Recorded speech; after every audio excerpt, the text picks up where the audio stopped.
Okay. Hi, my name is Deanna Jean Pierce, and this is my spiritual YouTube channel, The Faith That Grows. And today is Sunday, June 23rd. And it's also, I think, perhaps my new favorite holiday that I wasn't actually even aware of until a little bit ago. It is National Pink Day.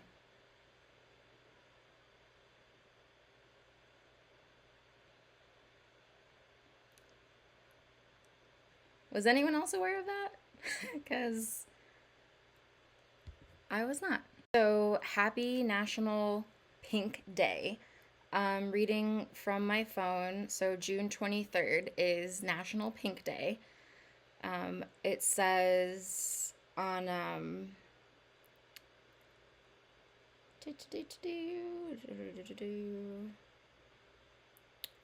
it says for on calendar.com, it says National Pink Day is observed every year on June 23rd. Pink is often seen as the color of femininity, softness, childhood, and romance. Hence, Pink Day is a celebration of everything pink. On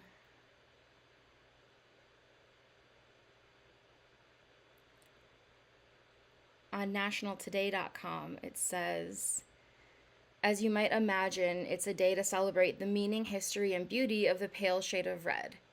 Surveys in both the United States and Europe found pink to be most commonly associated with femininity, sensitivity, and tenderness. But we all know like guys can like wear pink and love pink too. Like who doesn't love like a man in pink? From pink being a subject of recent pop culture to interesting facts about the delightful shade throughout time, the day celebrates all things pink. After all, as Elle Woods in Legally Blonde once famously said, whoever said orange is the new pink is seriously disturbed. So I'll link this article because it's so good. There's so many good articles out there. This is something Dan and I do all the time. We just read articles and we're just like, did you know this? Did you know that? No. What about this? Do you know that? You know, like info dumping. We're both autistic AF. So it talks about like 90s era Aerosmith song Pink, Steven Tyler. I'll just like, I don't want to. Oh, 1 second. Oh my God. This is from nationaltoday.com. It says, oh my gosh. The character Mercutio in Shakespeare's Romeo and Juliet has a line in which he says, nay, I am the very pink of courtesy. Of course, meaning he's the most well-mannered chap you're likely to find. Oh my gosh, okay. So, that's enough reading off of social media. Like, you can, well, unless you like that. Do you enjoy when I just read off of social media? I do. But I can also link them below because, like, yeah. So, anyway, pink is my most favorite color. It always has been. Anyone who knows me knows that. And I wanted to celebrate the fact that I found out it was National Pink Day by making a video.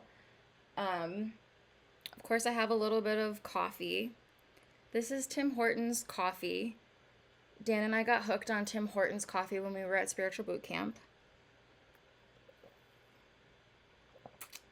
I put a little bit of coconut oil in it today. Almond milk, Ovaltine, and yeah, that's it. And I'm using one of those pink straws, which it's not turned to pink yet because it's not pink anymore because I drank it. But it's like those strawberry pink beads straws. I can link them below.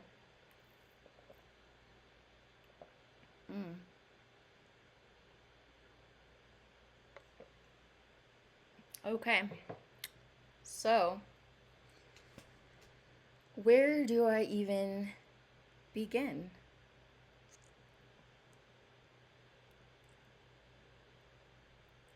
Um,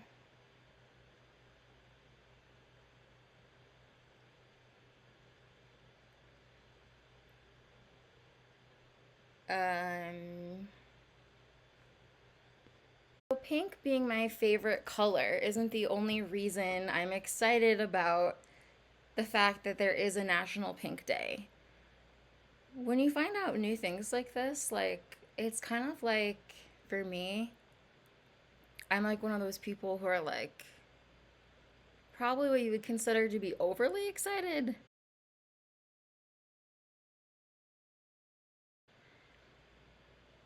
I literally didn't know there was a National Pink Day until like a couple of hours ago. It hit me hard in a good way, and I had to spend like the last hour like preparing myself for what was about to come through because I mean, I literally okay. I tried to get all my thoughts straight, but then they got jumbled again. Oh well. We're just gonna we're gonna try. We're gonna try here.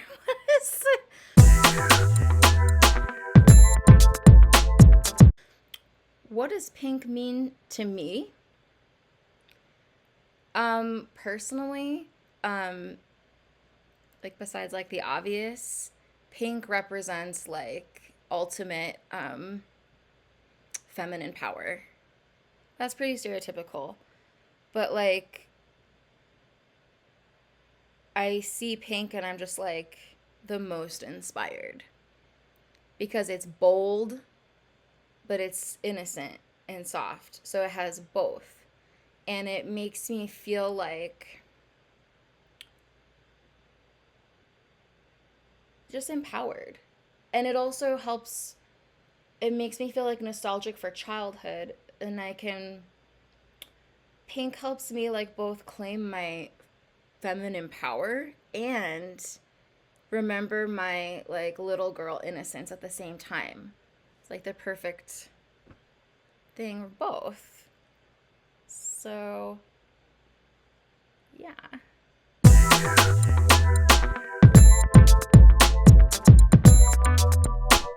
What are my top 10 favorite pink items? Well, I have gathered them all here today. Um, we have,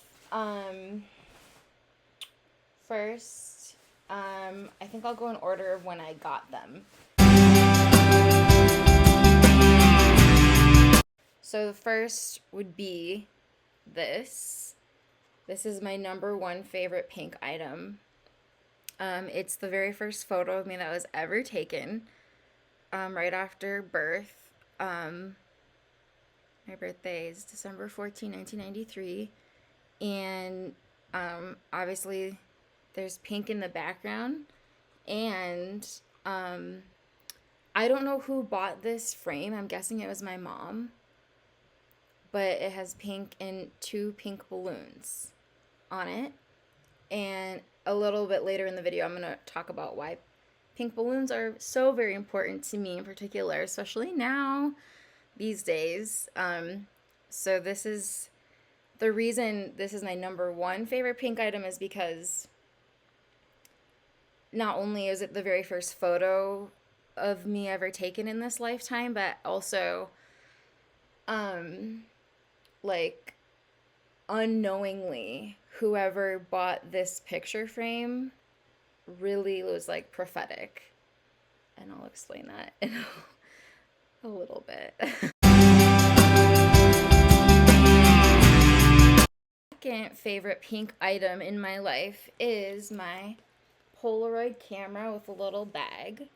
I forget where I got it. It may probably have been at Urban Outfitters, if I had to guess, but don't quote me on that. It has a strappy that goes around like this, although I guess that's a little I think you can adjust the strap though. Yeah, he can. Okay. But it came together with a purse, and it's a Fujimi. Oops. It's a Fuji film pink Polaroid camera. I purchased this when I was CEO of Twin Flames Universe, right before the Toronto workshop, which I helped put on, because I wanted to take Polaroid photos of everyone there, because I thought it'd be like something a little different and fun. And I still have that album book somewhere. Maybe I should go grab it. It's also pink. But should I go grab that? I just don't know if I should. But I haven't taken any Polaroids in a long time. But I think I'll probably get back into it again. It's just like, it's a fun and unique thing. You know, like, it's just something different. Because it comes out instantly and it looks retro and it just feels a little more artsy. You know what I'm saying? So I think I'm going to dig up that pink album. Not find the pink photo album at this time, but if ever I do, I will share about it. But like, I gave a lot of the Polaroids away too, to like the people I took them of, or at least I sent them the picture of it. Excuse me. Second most favorite pink item that I have in my collection of pink things. And I have way more than 10, believe me, but I didn't want to like make like a 5-hour long video. Probably just like an hour, right? Like Deanna's little pink movie. My second most favorite, or my third most favorite pink item I have is this pink raincoat. It's just by the brand Columbia. It was a really huge thing for me because, believe it or not, up until the year 2021, I never had my own rain jacket. I had a hand-me-down one from my aunt, which was like green and gray, and it just wasn't my vibe at all. But I used it my entire life because I didn't have any other one. And when Dan and I were working at Benvenuto's, we had enough cash in the spring of 2021 for me to get a pink raincoat. And this one was actually truly my vibe, my style, not a hand-me-down from someone else who selected it. And trust me, I love hand-me-downs. I thrift. I accept hand-me-downs from other people if they vibe with me. But this means so much to me because it was my first ever rain jacket that I got to pick out, like, for me. That was, like, of me. Like, I manifested it. And it's, like, I just love this. So, it doesn't have a hood, but, like, I have an umbrella. So, it's okay.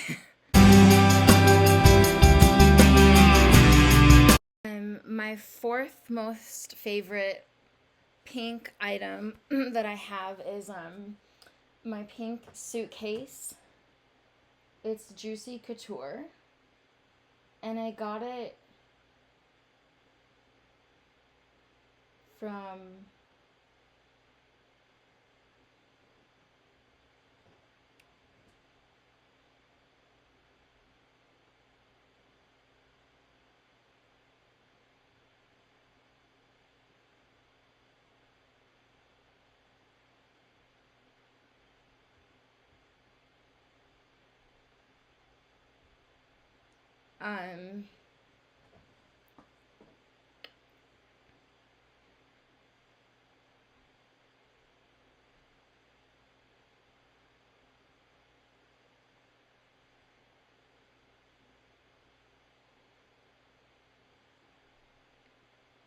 Marshalls. Couldn't think of it. I got it from Marshalls. They sell higher quality items at a lower, more affordable price. And I got it because when Dan and I were living in my hometown, wanted to take, we were like vibrating out of my hometown, and we wanted to take a trip during, I think it was the spring solstice, and we didn't have any luggage, and so we stopped at Marshall's, and this was a juicy couture pink suitcase that was really affordable. I can show it. Like, it's like, like, this is pretty stereotypical. Like, who hasn't seen this? But I love it because, like, it's like rain repellent or whatever. And the inside has, like, who doesn't like name brands at an affordable price? You know what I'm saying? And so we used this to, we stopped and got some, like, affordable luggage, and we took a little trip because we were vibing out of my hometown, and we needed an energetic reset, or like what Dan refers to as adamantine particles. Adamantine. I'm sorry. Adamantine particles, which he basically said that like, when, this is something I already knew, like, intuitively, but like, without putting words to it. But when Dan and I would feel like we have to go on a trip, like, now, not later, it has to be now, and we would feel like suction cupped to a specific location at a specific time. It would always be like when we're going through a big spiritual transition and transformation. And I knew this intuitively, but, like, it's so healthy for you to travel when you're called to, because of what Dan refers to as adamantine particles, which is, like, essentially, like, you just get okay, the way I'm going to say it is you get fresh vibes and fresh perspectives, right? Like, no one needs to be told that. Like, no one needs to be told, like, the value of a vacation, like, how refreshing it is. Like, no one needs to be told that explicitly. But, if you were looking for, like, a deeper understanding of it, maybe research that. I don't know. Maybe I'll encourage Dan to make a video about that one.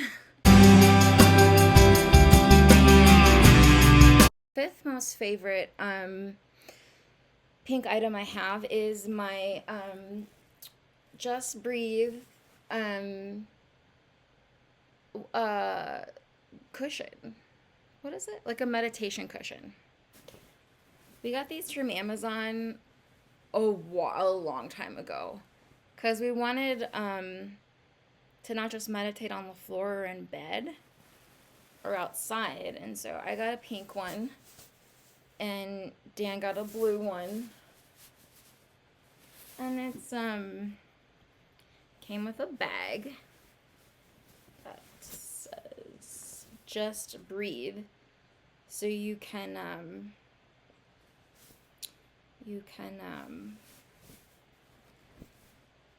carry it with you. Like, if you ever go in public to do your spirituality, or, like, to classes, you could take it with you, which we tried that, but yeah, preferably from the comfort of my own home at this point.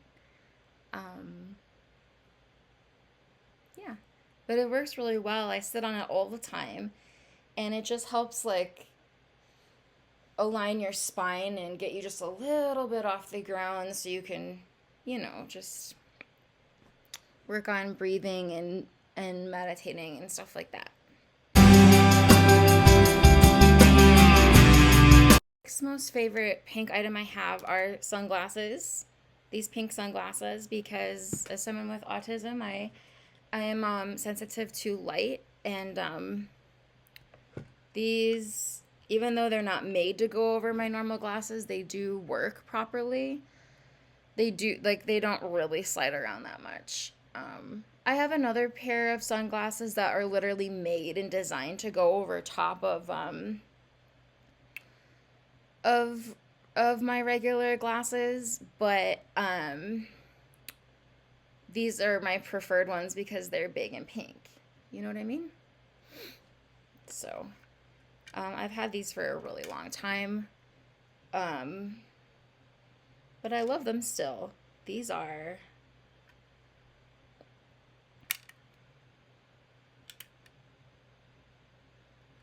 yeah, I don't know what the brand is, but that's okay.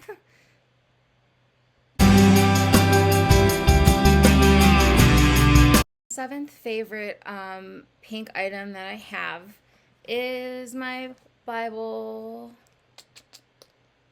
Holy Bible, New Living Translation. It's pink with a flower on it. Dan got this for me for Christmas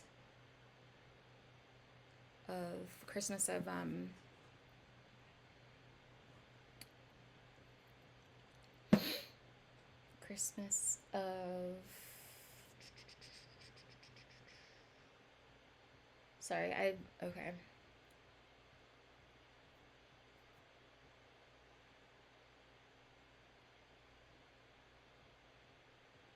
$2022.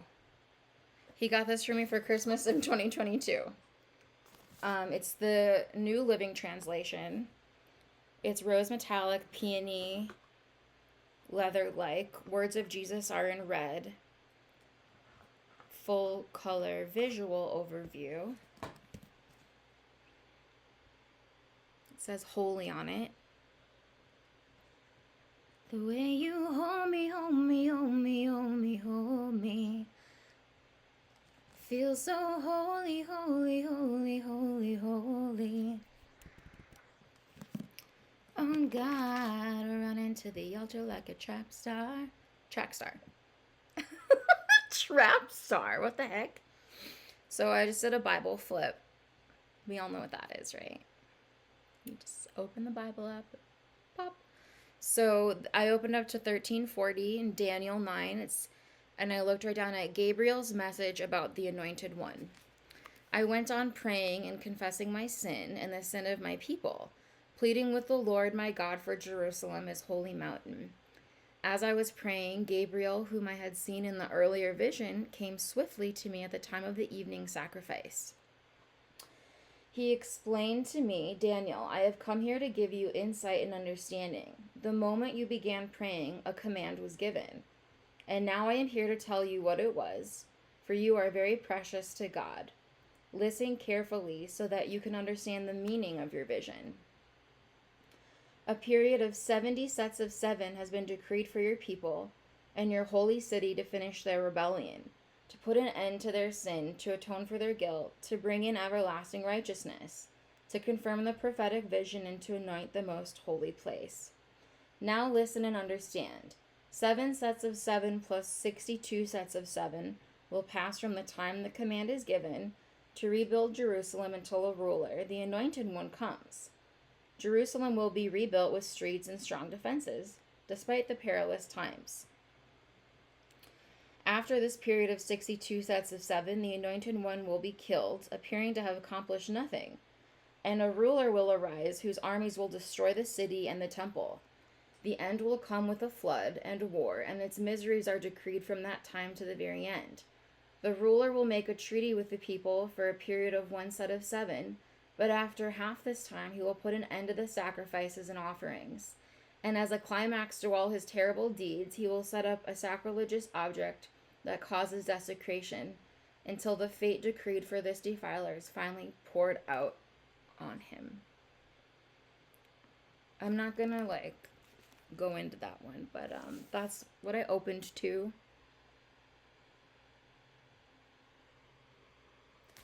Gabriel's message about the anointed one in Daniel 13:40. That's from the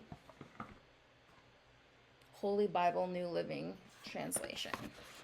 I love my pink Bible. Sometimes I take it with me to church. Sometimes I don't. It's whatever. Eighth most favorite pink item that I have is my Disney Princess backpack. I got it last fall when I went back into special education at elementary schools, which is one of the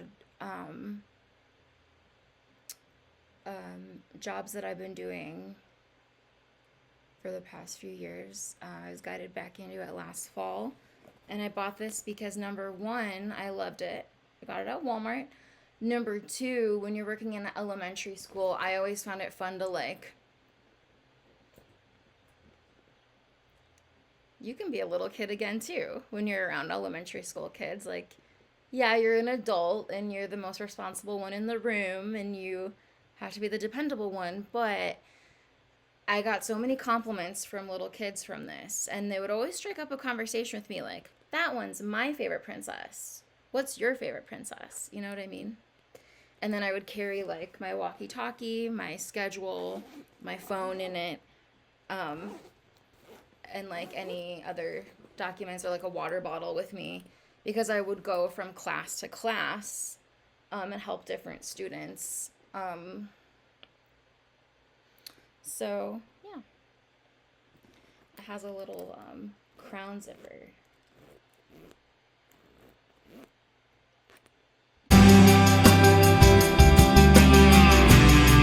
My ninth most favorite pink item that I have, and keep in mind this isn't in order of importance, except the first one is my most favorite, but it's more in order of how I got them and when I got them. And so my ninth most favorite is my noise canceling headphones. I got on Amazon. I got them last fall. Because they also double as like normal headphones, but I usually use them for noise canceling headphones when I go to a concert, the grocery store, even out for a walk. And even in the house, like sometimes like someone will be doing the dishes and I will I won't, like it'll feel like someone's stabbing a knife in my ear when someone's doing the dishes. And so I'll just grab these and throw them on. Or like, even the sound of a bird flying can sometimes make me want to rip my ears off. And I just made this joke. Like, it's just a joke. We don't want to joke about these things, but like, if you can understand where I'm coming from when I say this. I literally made a joke the other day to Dan. I was like, what if Vincent van Gogh was just autistic and he was sick of hearing things so amplified? Maybe that's why he cut his ear off.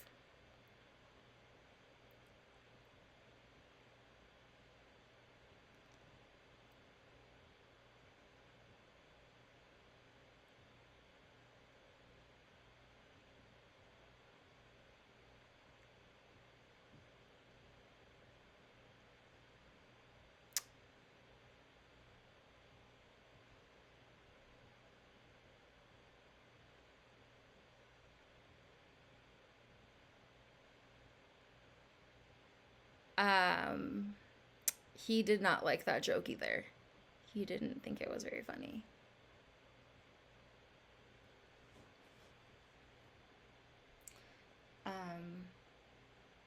Suffice it to say, these work very well. I'm very happy to have them. What up? And they have little stickers on them because I went to a open mic night once and someone was passing these out and they just fit perfectly on my headphones. So I was like, thank you. My number 10 most favorite pink item in my home is Squishmallow. This one is named Jezebel, and you squeeze her and comfort yourself, and it's just very relaxing.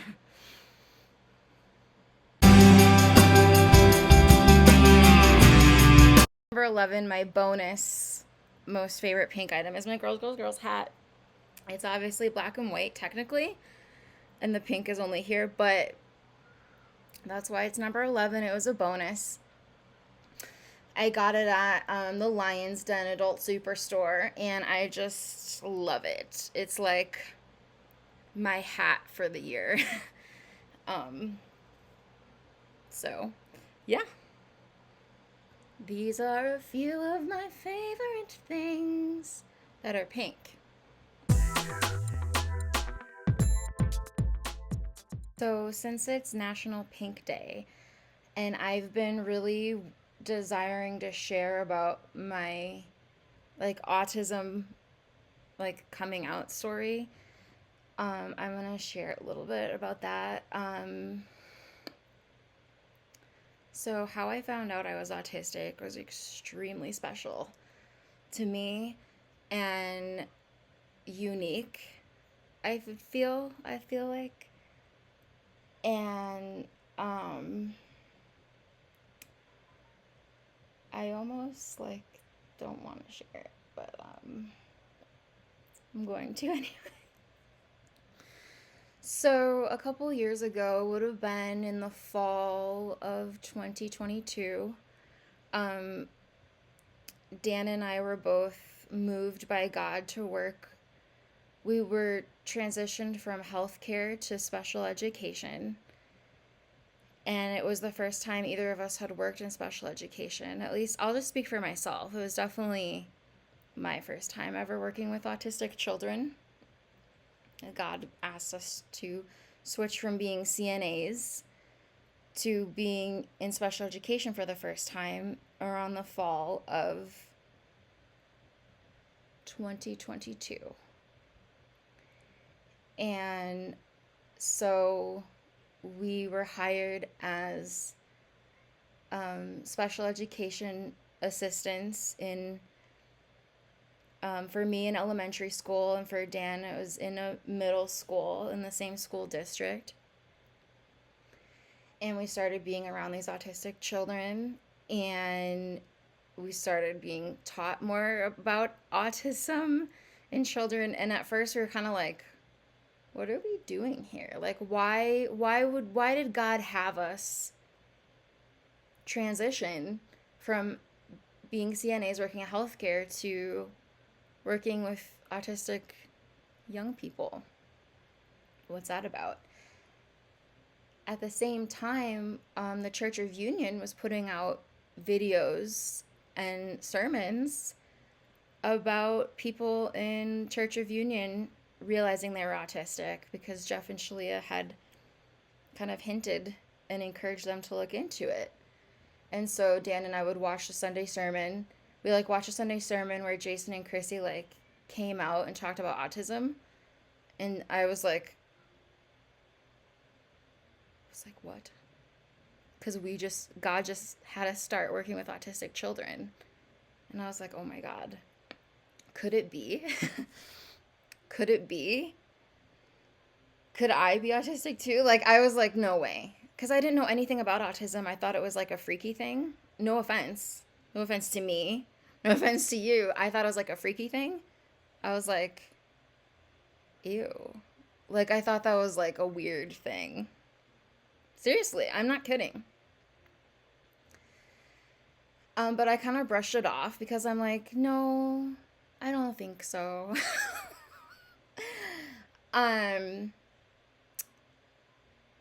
But as I was going deeper in my new job as a special education assistant for the first time, I was not forced, but like pushed by the universe, by God, to learn more about autism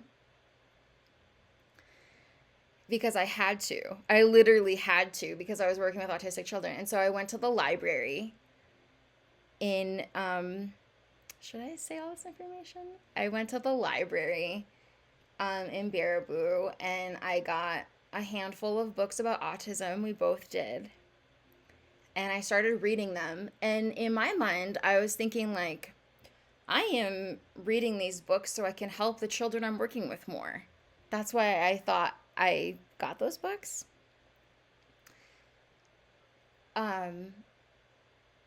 So I got a couple different books.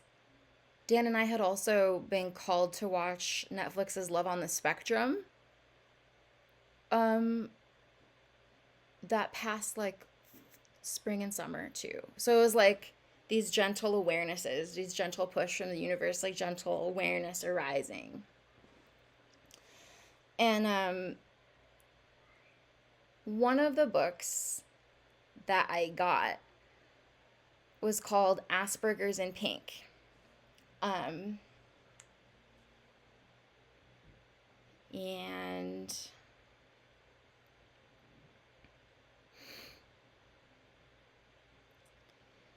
it's Asperger's in Pink, Pearls of Wisdom from Inside the Bubble of Raising a Child with Asperger's by Julie Clark. And I can link it below.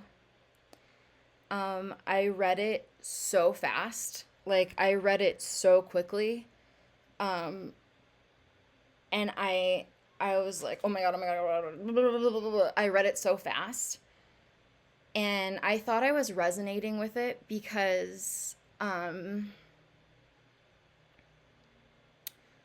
thought I was resonating with it because of the children I was working with. But,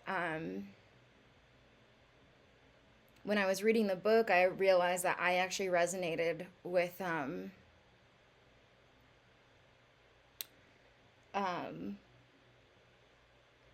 resonated more with the girl who had Asperger's than I did with the mom who was writing the book. Of course, I resonated with the mom as well, but I realized kind of gently and slowly that I resonated most with the little girl who had Asperger's.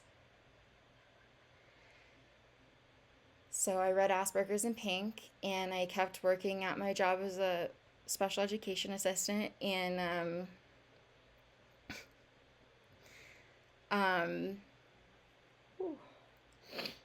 I don't even know how to go here. I'm going though. I'm gonna go. When I went to return my stack of autistic books to the library, the Asperger's in Pink book was one of the ones on top. And I went to renew the books, I think. And I was like, I would like to renew these books. And I set them down, and like, I was wearing pink gloves and a pink hat without even thinking about it. Okay? And I set the books down, and the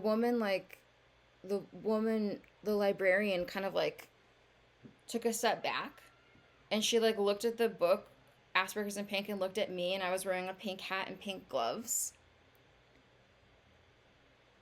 And she looked at me, and I was like, what? Like, but she like stepped back and gave me like more room.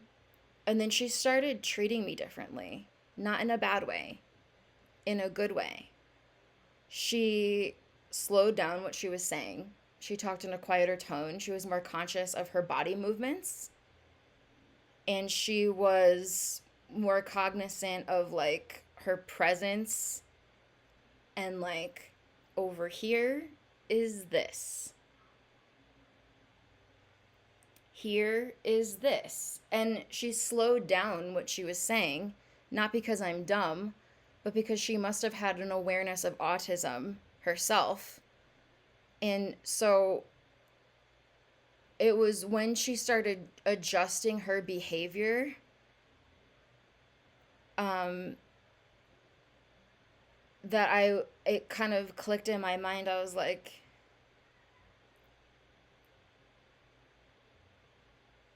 oh my God, am I autistic? Like, actually? And the relief I felt that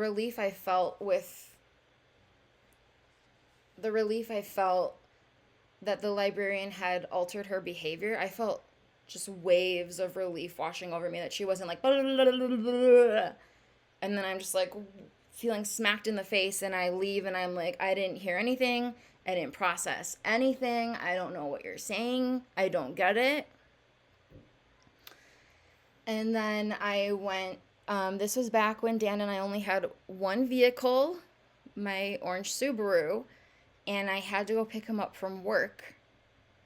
And when I was driving to go pick him up from work, I literally was like 95% sure that I was autistic.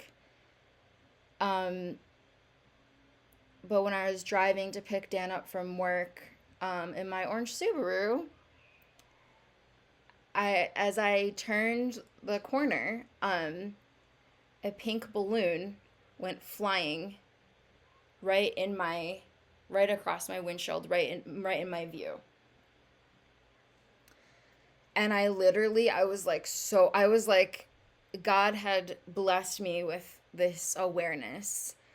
And that's how I know I have Asperger's in particular.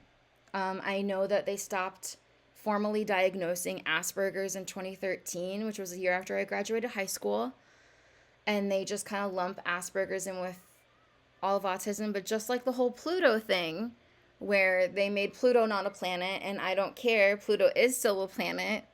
Asperger's is different than other forms of autism. And even though you can't technically get officially diagnosed with Asperger's anymore, guess what? God can diagnose you with things. God literally diagnosed me with Asperger's through a pink balloon. Now, obviously, it wasn't just the pink balloon. That was just the little cherry on top of awareness that had been building for a while. Through Dan and I kind of processing what was really happening with us in spiritual boot camp. Why did we really want to work with Adam and Brienne? Oh, we love on the spectrum. Oh, we're having all these same issues in every job. Oh, God is calling us to work in special education. Oh, now Church of Union is putting out stuff about autism. Oh, now I'm called to the library to get a bunch of autistic books. Oh, Asperger's in pink, right on top. Librarian treated me different. Like, you know what I'm saying? When, like, I literally got diagnosed with Asperger's by God through a pink balloon. And, so, that's how I found out I had Asperger's.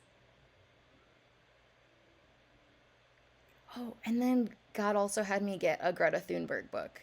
And I read about how she was extremely depressed until she started unmasking and started just doing what she felt intrinsically inspired to do, even though it was really abnormal for what the planet was currently allowing for. And I've been working through similar things. Unmasking is a really big process. Next, to celebrate National Pink Day, I would like to share. So my gurus Jeff and Shalia talk about how important all of the five senses are. Like they would say, like, as soon as you get up in the morning, you need wind, you need water, you need earth, you need fire. Like, you need all the elements. You need to, like, wash your face or take a shower. You need to nourish yourself with food and drink. You need to get fresh air. Like, the importance of all of the elements. You need to make sure you're smelling good and your environment smells good and, like, all of these things. And so when you're celebrating anything, I think you should engage all five senses. And so that would be eat, or like taste, touch, smell, sight,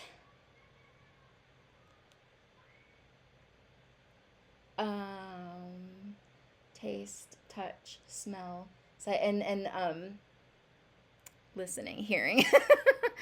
And so to celebrate National Pink Day, um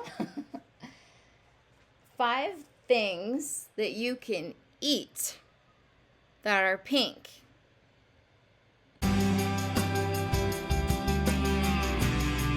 First is strawberries and cream pancake and waffle mix from Trader Joe's.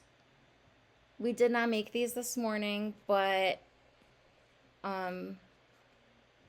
probably tomorrow. I'll catch it next year, right?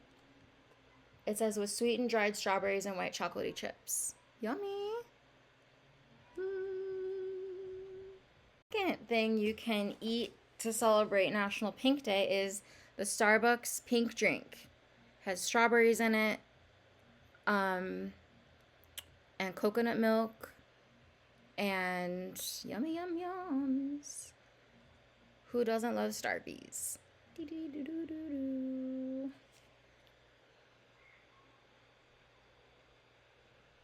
Do you like always get the venti, grande, or tall? Like, what's your go-to order size? Let me know. Third thing you can eat to celebrate National Pink Day is the Kid Laroi's Chocolate Girls Smoothie. This is on Elite Daily. I've heard a lot about it. I would love to try it. It says the Kid Laroi is joining celebs like Olivia Rodrigo, Hailey Bieber, and Kendall Jenner in the Erewhon Smoothie Club. The 20-year-old singer's The Girls chocolate smoothie, named after his newest single, Girls, is available at the Southern California grocery chain from now through July 9th. It has Milk organic chocolate almond milk. Good. Thank you, almond milk. Armora colostrum, Huel daily greens, scratch chocolate ganache, cacao powder, cacao nibs, banana, avocado, almond butter, dates, whey protein, tocos, lion's mane, maca, sea salt, pitaya coconut cream. Can someone please send this to me? I'll do an honest review. I won't lie. I've never been sponsored in my life, by the way, to share a product before, but I want to try this. Yummy. Girls just want to dance. Girls just want to have fun. So, yeah, try it. It's healthy and it's fun. And I hope he doesn't mind that I call him the Kid LaCroix in private. Don't be mad at me. Number 4 of my recommendations of pink things you can eat to celebrate National Pink Day are pink macaroons. You can get them anywhere.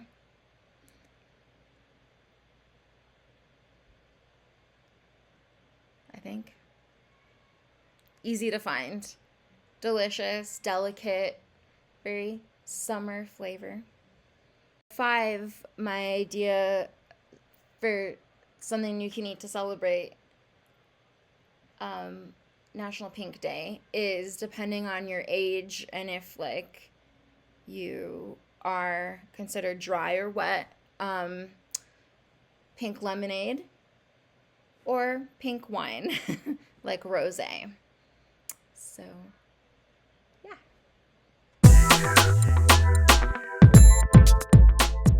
First pink inspired movie that I would encourage you to watch to celebrate National Pink Day is Mean Girls.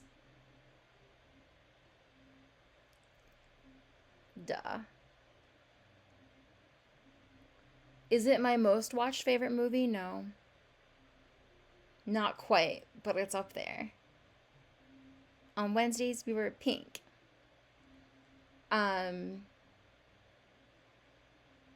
If you are meeting me for the first time ever, and it's like time to watch a movie, you're probably going to hear me say, we're going to watch Mean Girls if you haven't yet, because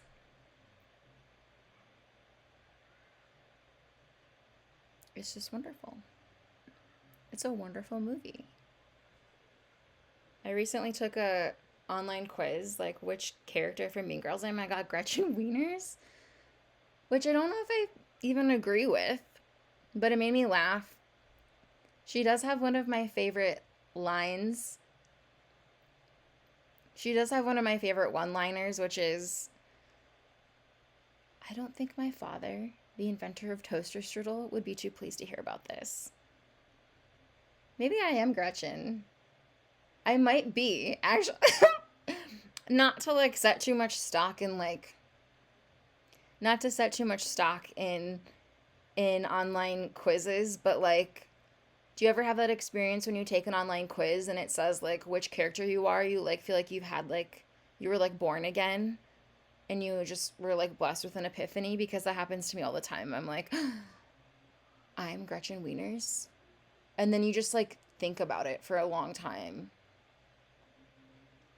It's just funny.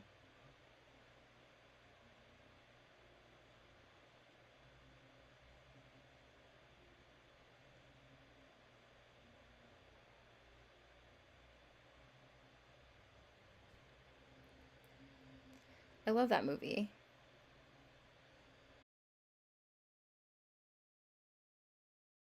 Mean Girls is actually adapted from the book Queen Bees and Wannabes, and Tina Fey adapted it, and she made it. She turned like a informative book for parents and teenagers about the reality of like public school and like social dynamics and like hierarchies and the cool kids and the not cool, like all that stuff, into like a comedy movie. And I just think it does a really good job of highlighting cliques and issues and upsets that teenagers have. And it also shows the value of innocence, where Katie Herring is sent in, like, lived her whole life in nature with animals, very innocent, very, you know, and she gets thrown into this environment. It seems like she's like being thrown back and forth between two different worlds, but at the end of the day, she was sent to purify the environment, and reestablish balance within the school, because there is a power imbalance going on within the school. And whenever there's a lot of pressure or energy's pulled a lot one way or over here, energy's like pull, the universe has to send something in to disperse and diffuse and rebalance everything, because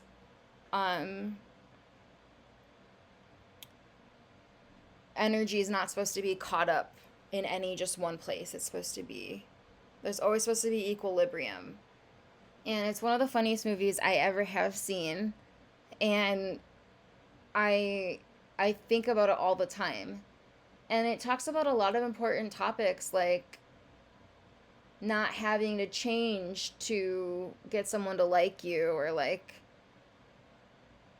you know, friend dynamics, and like what gossip does and what assumptions do, and what it means to like be yourself and like try to figure out who you are amongst other people who are doing the same thing, and like bullying and like idolizing certain people, and how women or young women struggle to find out what the appropriate way to express their femininity is when they're growing up. Um, and there's a great soundtrack too. This is going to end up being like a 2 to 3 hour film to celebrate National Pink Day. This is what you get, okay? We just roll with it, don't we? So, number 2 movie that I would recommend that you watch to celebrate National Pink Day, say it with me, everyone, Legally Blonde. Do I need to get into it? I don't think I can. Obviously, it's one of my favorite movies of all time. Ever since I was little, Elle Woods is like a queen of life purpose and integrity. I guarantee you she's autistic as well.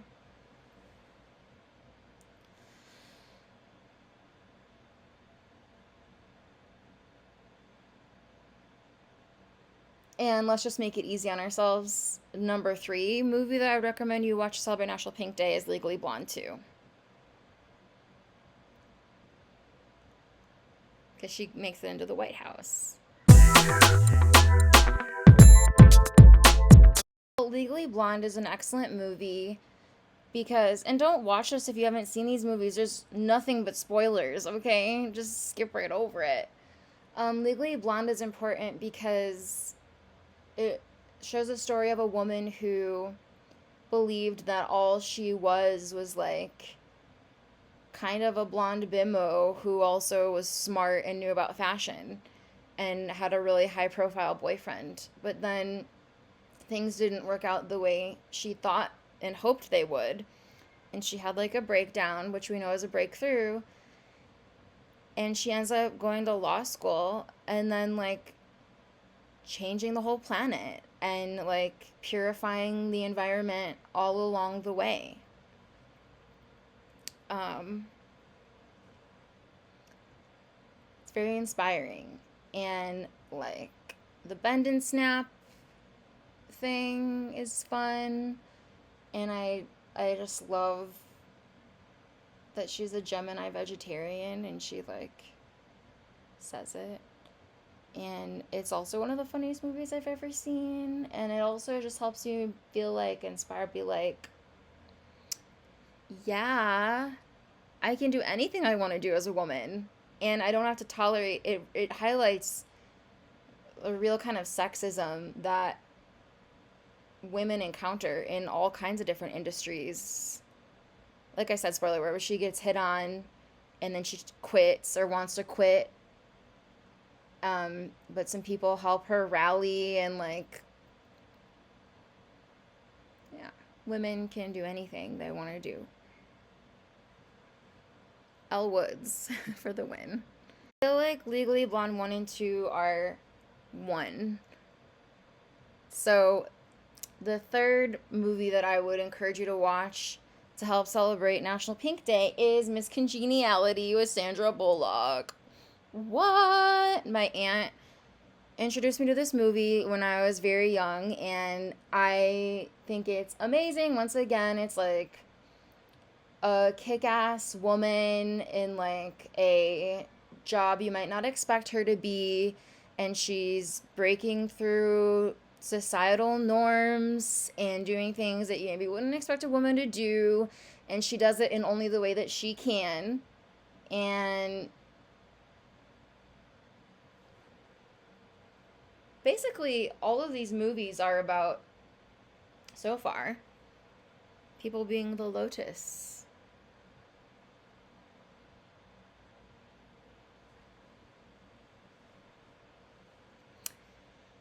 Um, yeah, but who doesn't love Sandra Bullock? Everybody loves Sandra Bullock. By the way, if you're watching this and you're like, I've never seen that movie, here's what you're gonna do. You're gonna watch it for the first time and then you're gonna email me and let me know what you thought of it, or make a YouTube video and let me know what you thought of it, or call me and let me know what you thought of it, or we can just arrange a time to watch it for the first time together. Because the first time you watch a movie is sacred. Keep it in mind.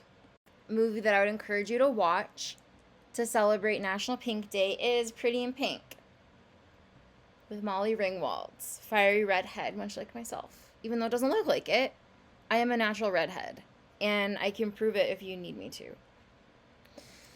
Pretty in Pink is just a classic older movie. It gives you like the nostalgia vibes, the feel good vibes. It's a high school movie about like love and crushes and stuff like that. So yeah. Movie that I would encourage you to watch to celebrate National Pink Day is the new Barbie movie. If I didn't say that, I would probably get in trouble with somebody. Dan and I went to see it when it first came out in a drive-in movie theater, and it was so much fun. We felt like we were tripping when we were watching it. Like we felt like we were on drugs, but we weren't. We didn't. We just felt like it.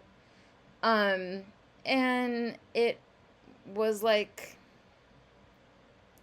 very realistic for the energies the planet is moving through right now. Like the reality of sexism is so strong, and it might seem like in the film like the film was being dramatic or kind of harsh on men or women or the upsets they move through, but it was so realistic you don't even know. The hidden upsets that men and women have been harboring towards each other for centuries is just highlighted in that movie. And it didn't honestly even scratch the surface. The movie was really bold, but like maybe it wasn't even bold enough. Because even though deep down men and women love and respect and appreciate each other, there's so many hidden sexism stuff. There's so much hidden sexism, and it's buried. It's buried. And it's shocking. Now, at the end of the day, men and women really love and respect each other. Men and women can't live without each other. Men and women, at the core, like, adore and worship one another. Men love women and women love men. Like, don't get me wrong. I know it and I feel it and I know that it's true. But the movie does do a good job of highlighting, like, kind of where consciousness is at. And it can be healed, and movies like that help heal it. Whatever you're called to do to heal things is helping heal. Books, movies, thinking about it, talking about it with a friend, writing an essay about it for college, doing your thesis on it, praying about it, talking to a group about it, starting a petition about whatever you're called to do, like inner work, whatever you're called to do to help an issue, is working for you. So, and no, I'm not sponsored by anybody to do this. I promise.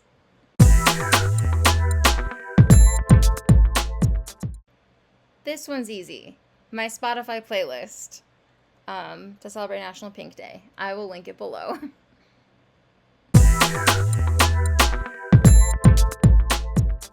Touch pink by shopping for pink items.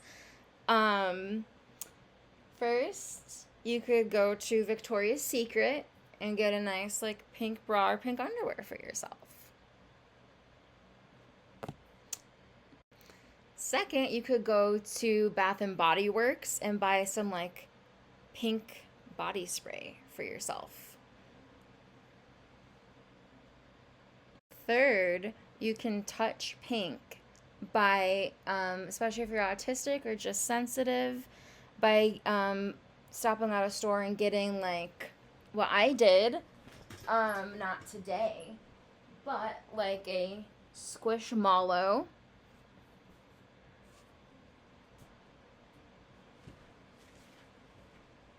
Like a pink blanket for cozy time.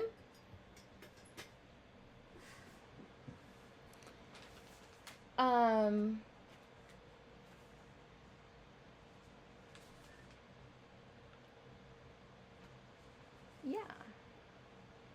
Or like pink pajamas or slippers, fuzzies, stuff like that. Comfort items. I have pink pajamas, I won't share. Pink bathrobe, pink slippers. The fourth way you can touch pink is if it's your time to get a new car, get like a pink Bugatti.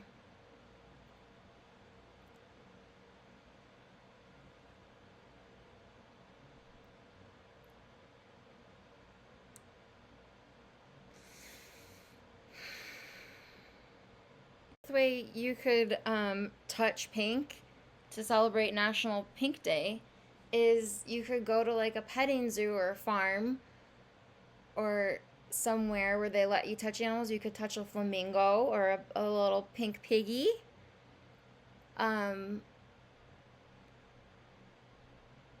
and don't eat them.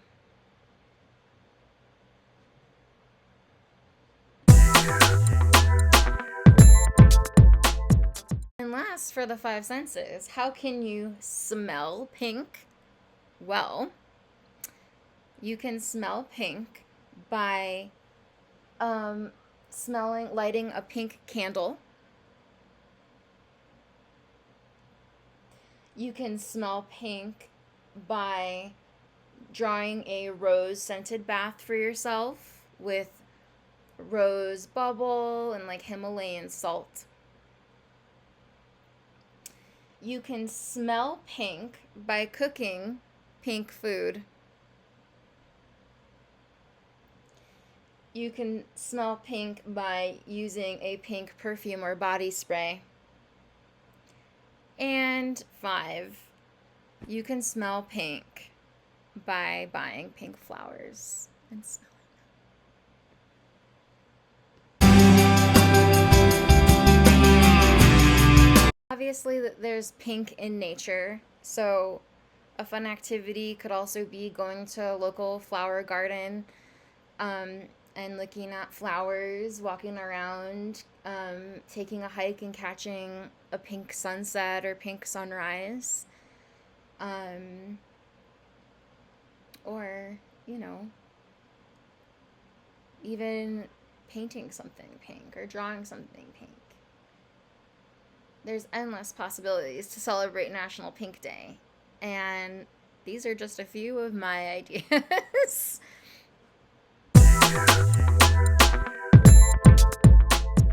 So pink, to me, it represents like purity. Even though it's not the color white, pink represents purity to me personally. And the pink lotus is one of my symbols because of everything it means to me. And I can't get into all of it right away. It'd be too much, but just for a little example is yesterday I was invited to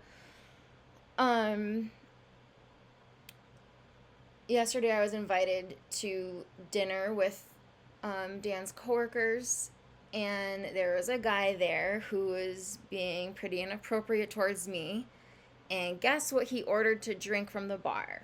A tall pink smoothie with alcohol in it. And because I've been in situations like this many times, I always get pinged when I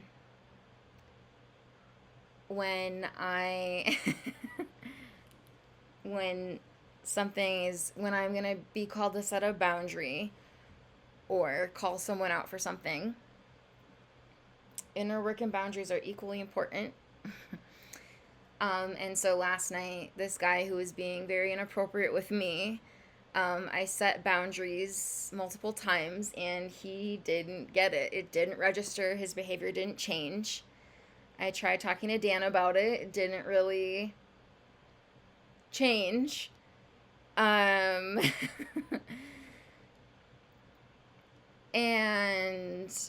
so I had to talk in a very loud voice and call him out in front of everybody. And he was a little embarrassed, but you could tell he had it coming. And come home, he ended up leaving early, and then everyone else left. And at first, Dan was kind of embarrassed of me because this is kind of the norm, especially since I've been unmasking. Taking me in public is kind of a dangerous thing to do. Watch out.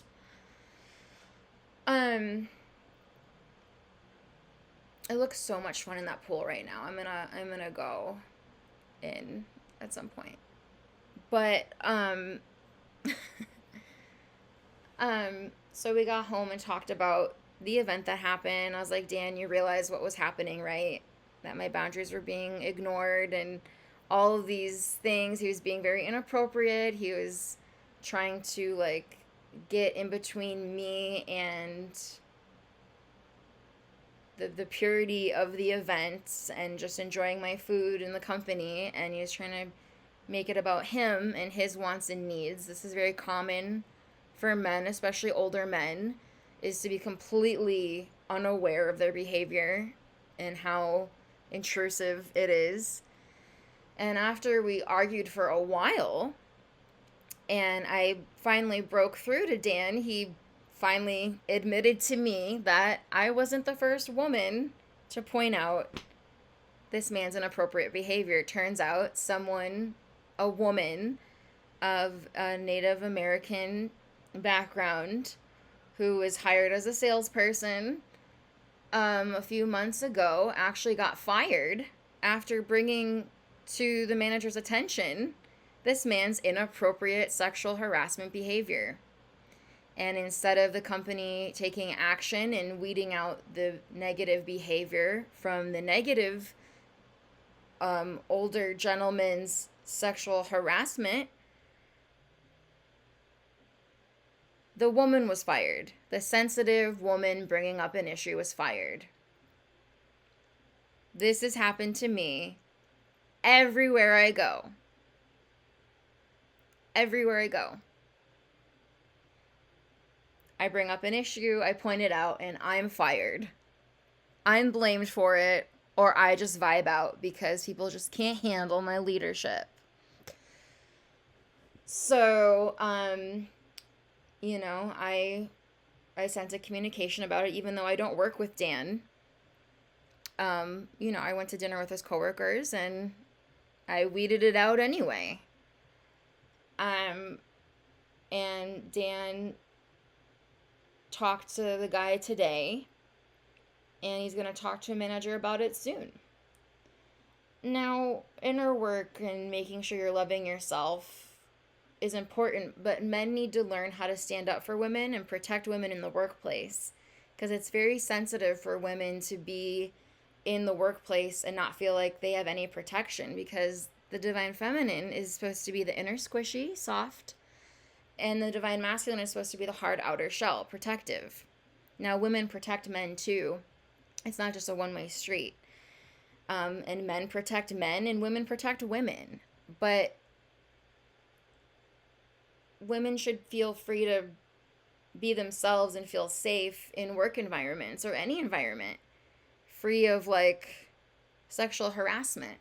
Which is not to say that someone can't be complimented on their beauty, their sexuality, their femininity, but there is a proper way. There's a right and a wrong way to go about it. And yeah, you can turn anything into a compliment. You can take the honey out of anything and make sure you're not accepting abuse or accepting negativity. But at the same time, sometimes there's nowhere else to go but discipline. So, yeah. Dan's coming home soon. I'm gonna ask him probably how he felt about it. And I want my pink shirt back.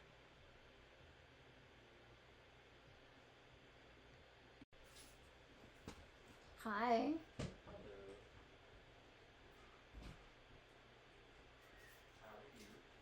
Good, how are you? How was work?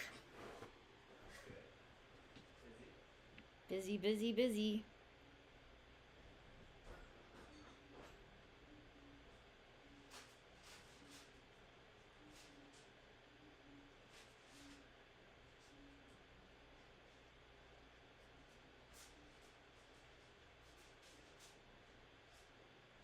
Can I see? What are you doing?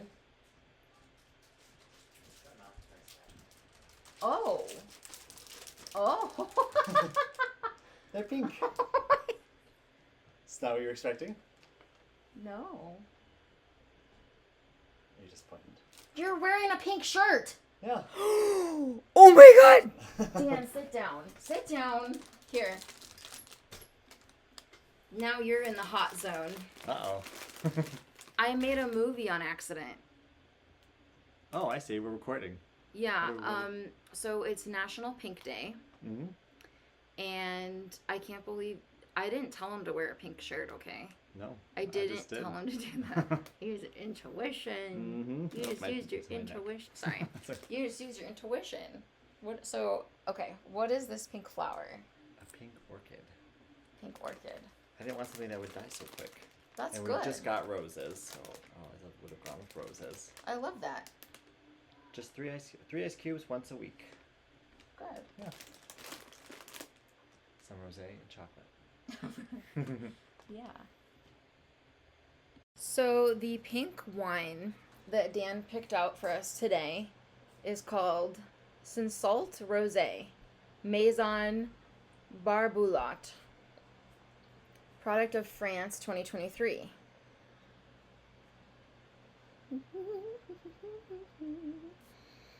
What does that mean?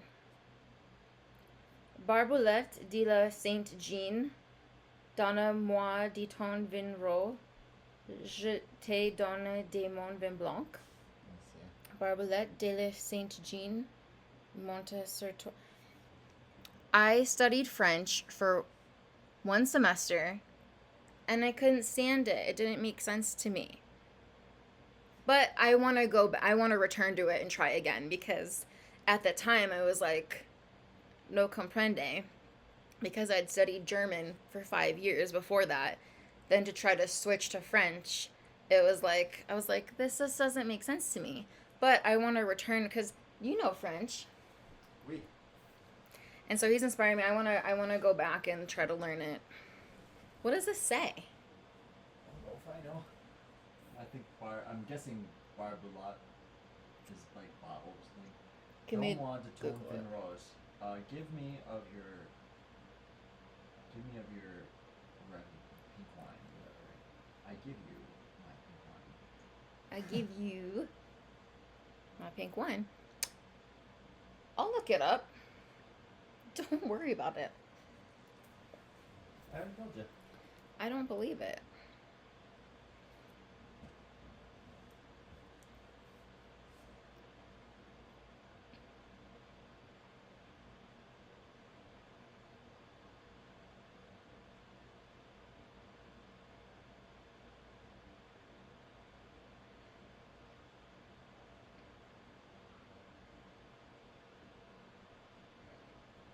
Wait, hold on.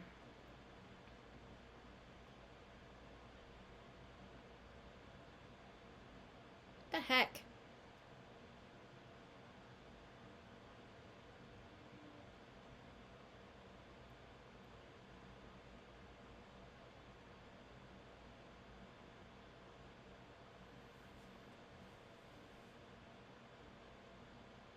It's definitely time for me to learn French.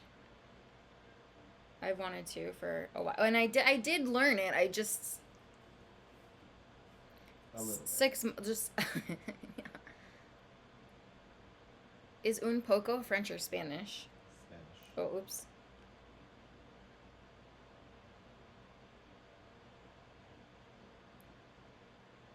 So Sinsalt. What is Sinsalt?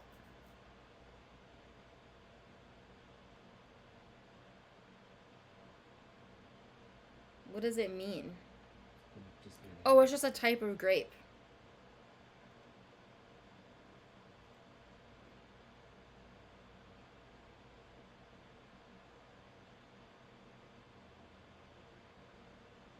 Barboulotte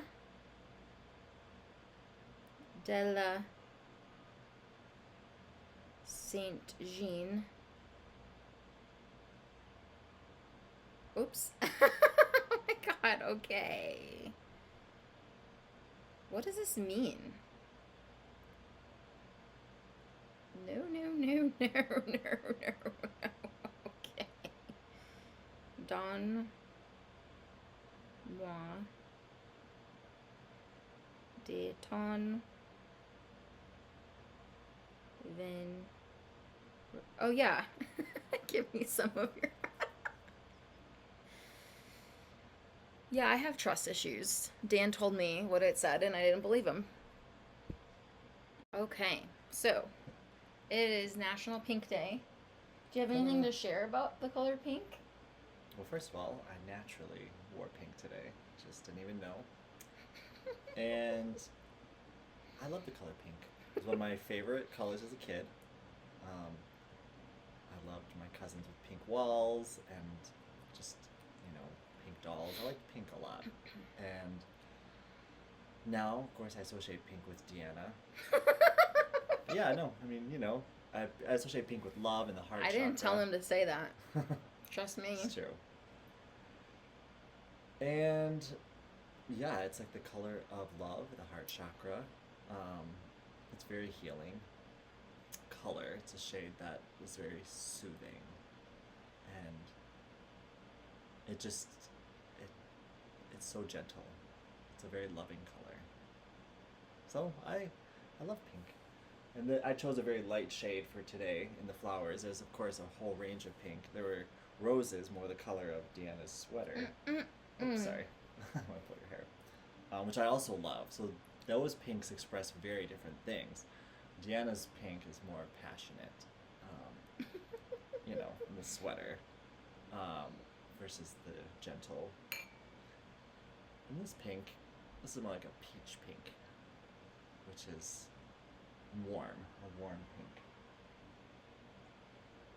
And I think that's all I have to say about pink. Last thing that I want to ask you about is like, how did it feel to set boundaries today in regard to the inappropriate behavior? It felt good. I mean, obviously I think we might have more to share about all this, but like I felt that he was receptive. There was a lot to learn from me in this too. Like it's not like he had his part, I had my part. We discussed both of those. What do you mean? Well, I think that, you were 2 seats down from me, and he's an old man who has a hard time hearing. So, like, when you were saying you were uncomfortable, I needed to translate, and I needed to set the stronger boundary. Oh no, I said it pretty loudly. Right, but not directly to him. You were I kind of did, saying it out loud. Well, in any case, I sensed I connected to his heart. You don't want to make excuses. I don't want to make, no. So you connected to his heart? Yeah, and I felt he genuinely just wanted people to have a good time. He just generally wanted to spread good energy. And he wasn't spreading good energy, though. He wasn't, and I made him very conscious of that. Like, do you mind sharing what you said? Um, Would you rather, like, just talk alone to the camera, have me somewhere else, or you're good? No. Okay. But I mean, I stated the facts. It's like, I want to go over last night. I was like, I went over his first approach to you that felt uncomfortable, and that it was further uncomfortable, the constant looking at you, and which, he denied doing that. I said, well, that's what happened, and I told him straight, point blank, I said, I don't like being stared at. Please stop staring at me. well, especially because, I mean, I don't really want to talk publicly about a private matter too much. But, oh, it's already out there. Okay, well, yeah, so I just expressed, that, and I talked about the incident that had happened before with another woman, which he said, yeah, that had already been addressed by the owner, Tracy, and... Oh, don't say names. Oh, well. I guess I'll cut that out. Don't ever say a name. Okay. But, yeah, so, like, Oh, the irony. I don't want to make it public, but then I'll just say the name. Whoops. Nope. I haven't really had to eat, and I'm drinking, and I probably should be drinking with an empty stomach, but... yeah, so I just,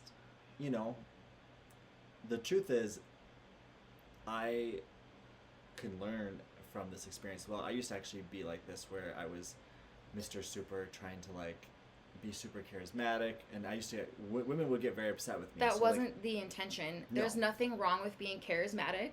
There's nothing wrong even with kind of flirting or appreciating a woman or a man.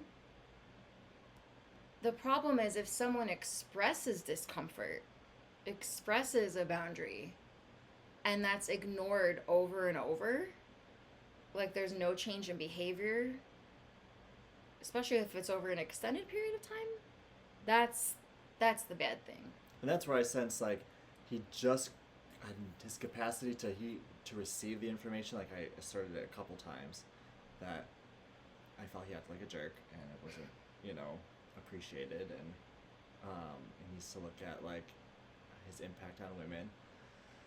And then he tried to like, he just said that he felt really bad about it, and he just wants to heal, wants to know what he can do to heal the situation, all of those things.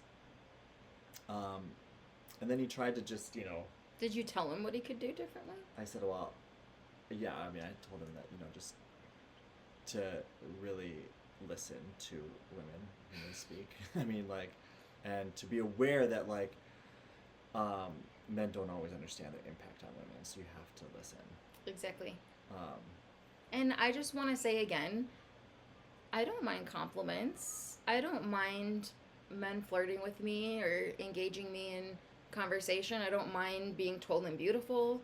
I don't mind talking about uncomfortable topics, but if I blatantly communicate something and it's completely ignored repeatedly, that's like, what the heck? And the fact that I already talked about this, the fact that you had a coworker, um, the fact that you had a coworker,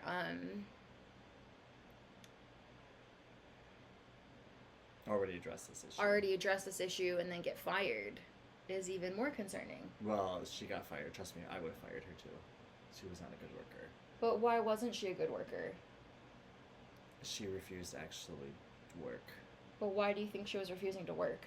Well, to be honest, she had a lot of mental health issues. She had a lot of mental health issues. She brought in with the job, but I'm sure we're exacerbated. But why do you think she had mental health issues? I'm sure she has a history of difficult experiences. Okay. Mm-hmm. So, it's everyone's responsibility to heal racism, sexism, and uncomfortable, inappropriate things and environments. It's not just one person's job. One person can bring something up, but we should all take responsibility for how an environment is impacting people. And the fact of the matter is, you witnessed a sensitive woman bring up the same issue of sexual harassment in the workplace. They brought it up to you, then a manager, then they get fired mysteriously. And then a couple months later, I'm invited to a work outing and I call out the same thing. You think that's a coincidence? Not a coincidence, nope. It was more I sensed that the behavior was quite unconscious, and I did my part to bring it more into consciousness, and I did more my part, like, because after we had the discussion, and Deanna actually helped me to go deeper. I had the initial discussion, Deanna said, I don't think you were strong enough, and I confronted him again. I was like, I just want to be honest, I think that you were a complete jerk, and I don't think you're acknowledging it. You said that? I did. Wow. Oh my goodness. And he actually reminded me, like I said, of a part of me when I was younger, when I really wanted everyone's approval around me. So he wanted things to just be okay as soon as possible. He tried to confront me later on that day, and I said, I just really need space today, and I'm not open to talking. I just really need some space. And that was very difficult, and I've actually had, when I was younger, I had women express the same thing. So setting boundaries is something that's still very new on the planet, but it's still very necessary. New for a lot of people. And it's okay to set them. And it's okay to make people uncomfortable by them. But do you want to share, are you okay with sharing, like, your initial reaction to me setting a boundary last night? Yeah, so I was sitting in the middle, and I was actually more apt to side with this other person over Deanna. Like, I was trying to find the middle ground between both, which is not, like, obviously Deanna's the love of my life, and I choose to, like, side with her. And I could have taken a stronger stance. I didn't. You didn't. I didn't. Because I did what I always do, and I got a lot of stares, and it seemed like people were uncomfortable, but what I told Dan on the drive home, I was like, deep down, though, everyone felt the truth of what I was pointing out, even if it was shocking. Well, that's where I thought I was going to get a lot of flack from my coworkers. I told you wouldn't. But it was like nothing happened, although, like, actually it just seemed like in some way we all went deeper with each other, like, in a way I can't explain. But it was just a big thing for me. What did I tell you? Deanna's a great teacher of boundaries, and, like, I am always going deeper in, like, how do I protect Deanna in the moment. It's not about doing it afterwards, it's about going deeper and protecting in the moment. So that's where it's a learning for me. Like, I did address him at one point during the evening, but it wasn't strong enough and it wasn't reflecting the energy that Deanna was giving him. So to really align with Deanna and her needs is to, like, But is bring it the just same my energy. needs, or is it... Our needs. Because, yeah, I mean. Because he made a point Right. to, even after I walked away from him initially, he made it a point to purposely sit right next to us during the entire dinner. Well, I didn't realize how, actually, I think what Deanna helped me to see is I didn't realize how much I don't actually like this person in general. So, like, me setting the boundary today was like, I realized. But yet, last night, you were acting like you really liked him, and you were... Right. He was That's so my uncomfortable with my boundary setting that he was purposely trying to engage you in tons of conversation because he felt bad. He didn't know what to do with himself. Right. And that's why I was like, get a life, dude. I'm here to talk to Dan and everyone, not just you. Like, what do you need from me? What do you want from me? What is your problem? Get a hobby, get a life. Like, do your own thing. And, like, he did the same thing that somebody else did at a previous job that I weeded out, is that when I set a boundary, this man got so uncomfortable that he took his menu and he tried to give it to me as if I was like the waiter or the waitress. But I was sitting at the table being waited on as part of the group he was in. This happens all the freaking time. I set a boundary to a masculine energy, and their response is to try to make me do something stereotypically woman related, like laundry, cooking, do this for me. That's no. Okay, sure. That is a very common response to, in my personal experience, to me setting a boundary to a divine masculine. I express my power to a DM, and they'll like be like, "Can you do this for me?" And then when I am like, no, they're like, oh, I can't respect your boundary. It's a game. It's like, I'm going to treat you like mommy, even though you're a person I've never met before. I'm going to put the burden of you being my mommy onto you. Like, he was so uncomfortable with my boundaries. He literally picked up his menu and tried to, like, give it to me. And I said, I think a waiter can take that. This happens all the time. Like, I just set a boundary with you. Like, I don't want to hear your negativity. Can you go buy me a bag of Doritos? No. What? Why is that your response? So, I've just noticed, just be aware, women and men.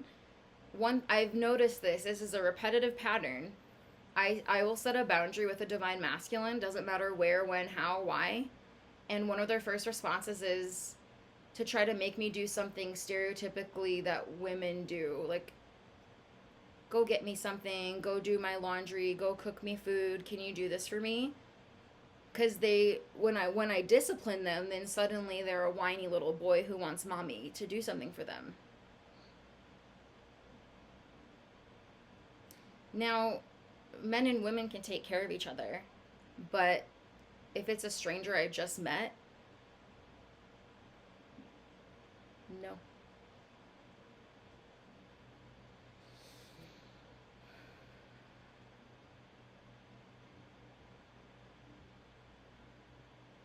Do you have anything else to share about the color pink or sexism or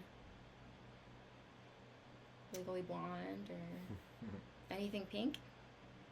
Oh, I mean, I could probably go on and on. Like, those references, like, the references you refer to are that pink is often associated with feminine things, like Legally Blonde or Mean Girls. But actually, I can even say that in my own lifetime, like, I can comfortably wear this pink shirt and there's no flack. But I can tell you that growing up, like, that's actually something that's changed in my own lifetime. If I had been a younger man or even a kid, pink would not have been allowed for, and Deanna, this is even before probably Deanna's time, pink would not have been allowed. This is something I think men have evolved. I actually remember the conversation happening in consciousness about like men can wear pink, I think I look fucking hot in pink. Like obviously it's a color that can be worn by men and women. Um, and but a lot of the references, like obviously it's used for female empowerment, like Deanna mentioned. Legally Blonde is very much about a woman being able to be fully a woman and feminine, but powerful and effective in her work. Didn't have to compromise any part of herself. And the color pink throughout the movie symbolizes her not having to compromise who she is and her feminine quality. But then, of course, in Mean Girls, I guess it has a little different connotation. It's about these girls um, asserting their power in a negative way. And they think that, like, they're feminine and they're, like, popular, but they think that they're, I don't know, special. And I don't think, for me, the color pink doesn't actually represent that, but in that movie, it's what it represents. Like they're being above everybody. Like their femininity is like superior of femininity. Like this hot pink, right? I don't know, maybe I'm not interpreting that right, but that's that pink is used to represent this group of people that is a click above. It should have just been like everybody wears pink on Wednesdays. And yeah, I mean, pink is such an amazing color, obviously. Not only that it represents, it's always, in a lot of ways, meant to represent feminine energy, love, and love energy, not just feminine energy. It's an amazing color. It's healing. It's a very healing color. Looking at this pink blanket right here.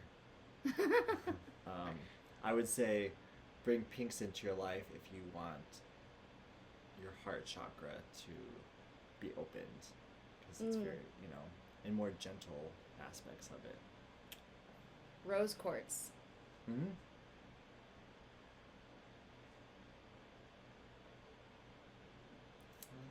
That's pretty much. I can't think of another movie where like pink is a very central. Well, focus. the movies I mentioned were Legally Blonde 1 and 2, Mean Girls, Miss Congeniality, Pretty in Pink with Molly Ringwald, and the Barbie movie. Oh, Barbie, of course. Yeah, I mean. Okay. Yeah, so we're about to dive into Barbie, but actually, let's see. Yeah, we can dive into Barbie. No. Well, I realized I wanted to go deeper with, I was reflecting on Mean Girls and Legally Blonde. There's actually I'm actually tapping into, there's a sexual nature to pink. It's like... You want to go there? Oh, should I? I'll just make sure it says not for kids. I mean, I'm not trying to get too explicit, but I just realized that, like, it was because it's associated with the heart and love, and so I realized that, like, that's why the Mean Girls click, like, they really emphasize their physical beauty, and that's why pink was, like, it is kind of a sexual, sensual color in that way, where it emphasizes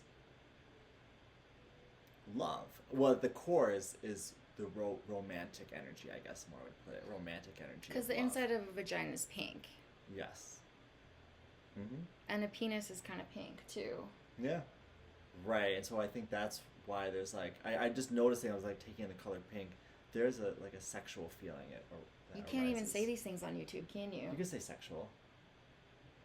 You can say a lot of things on YouTube. Can you say what I just said and what you just said? Oh, yeah, definitely.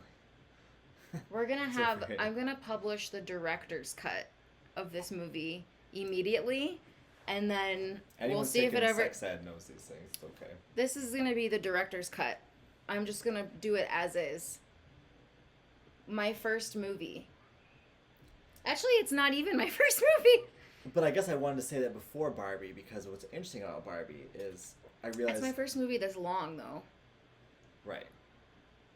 So Barbie obviously has brought pink hugely. Like, the last year, pink has been huge because of Barbie. Like, they literally ran out of pink paint because of making Barbie. Are you kidding? No, that was a real thing. Like, they used up pink paint. They had to, like, be on delay for pink paint. Because of the Barbie's movie set? The Barbie movie set, which had so much pink paint in it. Think about the massive pink sets they made. they like drained. Well, I read something about this. Like, there was a delay on pink paint for a while because of the Barbie movie. A certain shade of pink, I think. That reminds me of when Michaela was living with me, and we completely wiped down the walls of my brother's old room with bleach, and we painted it like a light pink color. And it was representative of like me healing that trauma. And because when you heal trauma, you heal it spiritually first, and then it can kind of come out and show up in your physical reality. And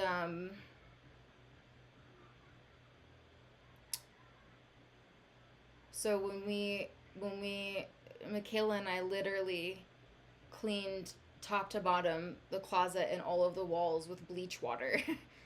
And then I don't know if we did primer. I don't think we did primer. Maybe we did. I don't remember. But then we painted it this really light shade of pink, and it just represented taking something that was really like traumatizing and that felt and looked really bad and turning it into something really light and lovely and more healed. That's actually a great example because, you know, when I moved in with Deanna, that was the room we spent so much time in running our business and just living in that room together. And it was such a gift to our union because that pink was a really healing and nice, like salmon. It was light. Shade. It was. I wish I could remember. It wasn't salmon. I wish I could remember the exact shade it was.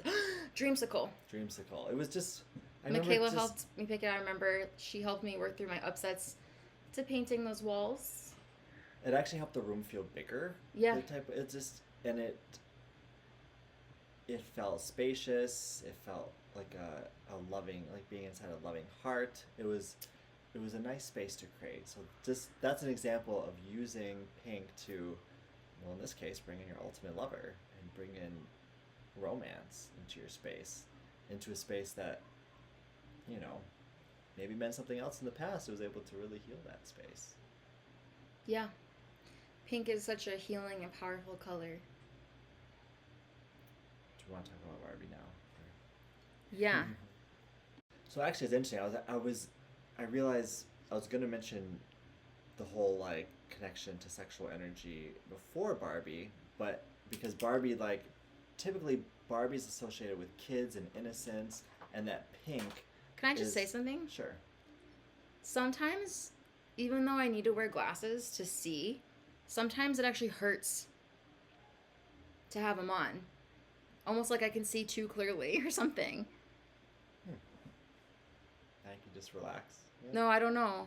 Like it's one of those things. It's like, obviously it's better to like have corrective lenses on so you can see things.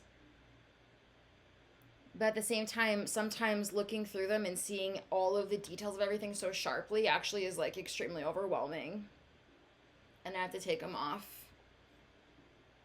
It reminds me of like Billie Eilish's The World's a Little Blurry, which I haven't even seen yet. But I want to watch it. But like I literally the other day I took my glasses off and I was like, oh, the world's a little blurry. But I have this weird thing where like I can't always wear them because sometimes seeing too clearly hurts my eyes. So God just, I don't know if you're interested, but I feel like is delivering a deeper message behind Barbie that it's just kind of getting now. Mm-hmm. And it's kind of related to what I was saying. So, wow. Let's see if I can express this in words. So, pink is a huge theme in Barbie. And what pink in Barbie world originally meant is that childhood innocence, right? Exactly. But that like the Barbie dream home. The pink dream home. The pink clothes, just like pink bow. I mean, everything's pink in Barbie world. But there's a theme that runs throughout the movie, and that's that the characters don't have genitals. I'm just being honest. Like that's a theme that is brought around to the end, resolved in the end when they go to human world, because Barbie doesn't feel complete. She's expressing her innocence in a lot of ways, but her life isn't complete without, I guess you could say, her sexual or creative nature, which in a way brings a lot of hardship to her because like once she starts craving that, she doesn't just glide from the sky, she falls, she feels difficult emotions. All of these things come with her embracing being a full human being. Wow, I remember really getting the feels during that part of the movie. I remember really getting the feels. Um, I sure did. I want to watch it again because I I feel want to like we watch were it kind again. of, honestly, we watched it in a drive through, which was a great way to watch it for the first time, but we were shell shocked because We were shell shocked. it's kind of a surprising movie. There's just I so many twists and remember turns, like and literally being like, it felt like aliens created the movie. yeah, and it deserves a rewatch, and I would like to give it that. We haven't been able to go there yet though. But like obviously Barbie discovers like her deeper aspects of herself, and she never abandons the color pink, but in a way she like deepens its meaning. She's able to bring the innocence of Barbiehood into um, being a full fledged adult. And of course, in the end, like the famous line is she's going to the gynecologist because she has a vagina. I forgot about Yeah. that. So that's like kind of the conclusion of the story. Is like What the Barbie discovers her full humanity What the heck? when she's a fully sexual being, which in a way ties into the twin flame journey, right? That like you're not fully human until you've embraced your fully romantic. We're not sexual Barbie self. dolls. No, she evolves beyond Barbie dolls, but there's what Barbie captures is the innocence. There's an innocence that's often lost in some people's interpretation of sexuality, but she's able to marry the two. I think I'm communicating this well. Yeah. Like she's able to bring the innocence of Barbiness, which is without genitalia, into evolve into a human with all the emotional range, but still innocent and all the sexual range. But she doesn't have to lose her innocence. I don't believe that's why pink pervades throughout the whole. She's still. Am I communicating this well? Don't look to me. I'm just feeling. Um, I'm just actually discovering that part of the movie now. Oh God. And I think that's what, honestly, that actually expresses what the twin flame journey has been about for me. Because Ay, I ay, think ay. a lot of people experience a lot of difficult aspects to coming into their sexuality and coming into romance and coming into partnership. And twin flame love is meant to bring that purity, that innocence fully into it. That is what is, I feel like, encapsulated in Barbie. Like, it's supposed to be a pure, perfect experience of love. And that is with twin flame love.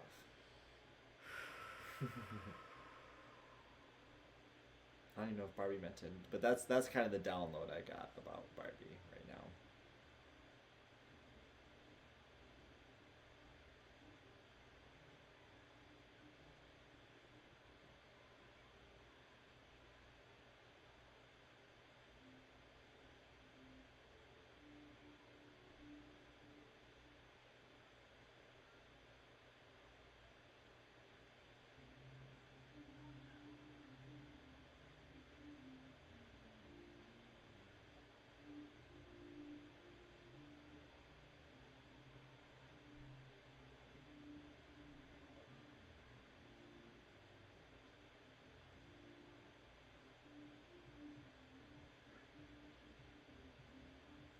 Let's count for you, babe.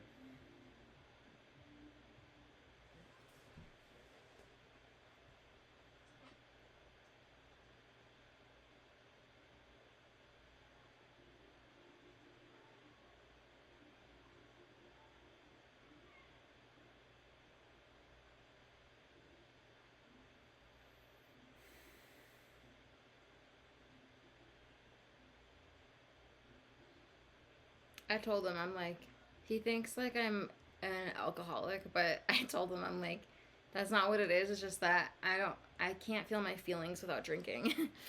So whenever I drink alcohol, like my feelings finally come up. And it's a good thing. It's a good thing. But I don't know whether to do this next part alone or with you. That's totally up to you, babe. I'll start dinner if you want to do it alone.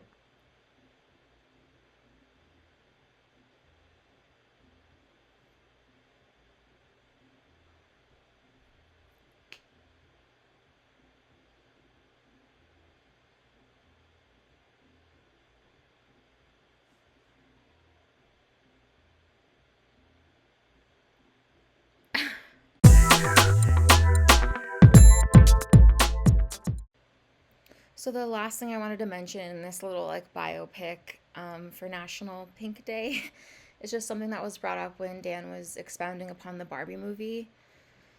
And that is that when I was younger, my biological father was very abusive. And I don't feel like getting into all of the details right now.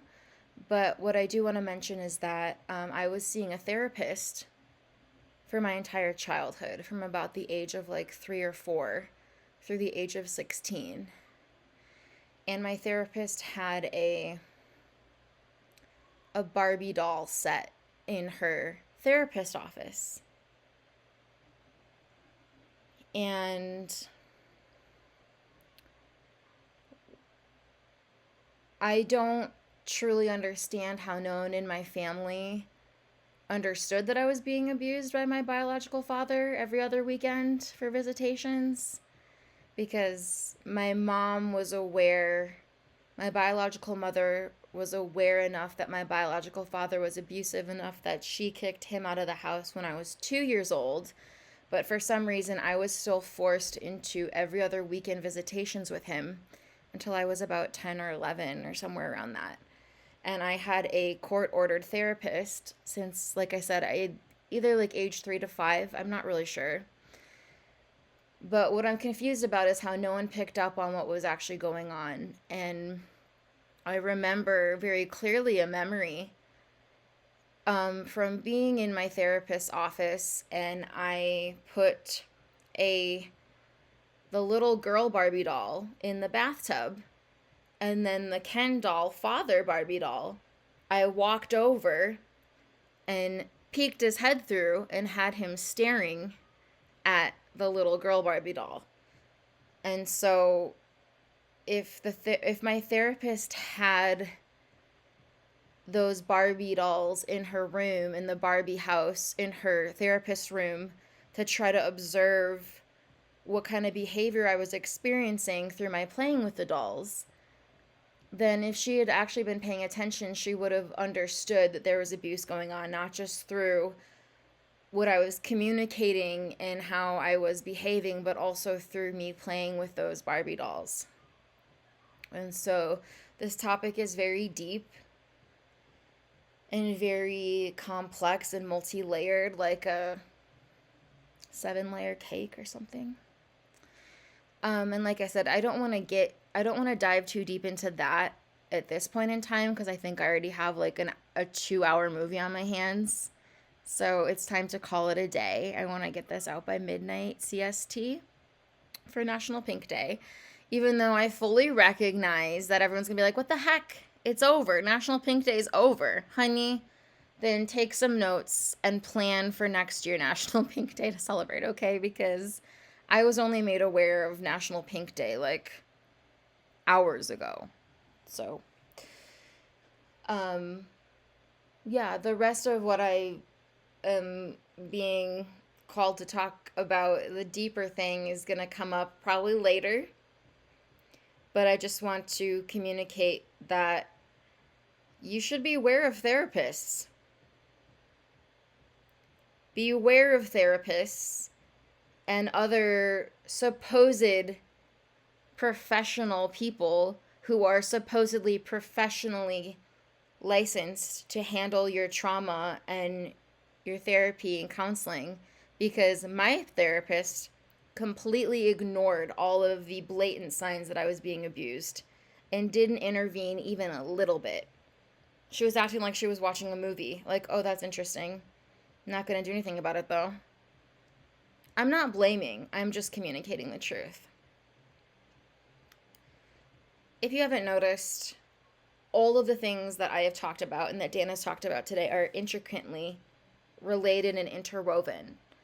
And this is just the first of many things like this that I will be doing, inspired by National Pink Day. Thank you for watching. And if you're interested in this kind of content, please subscribe.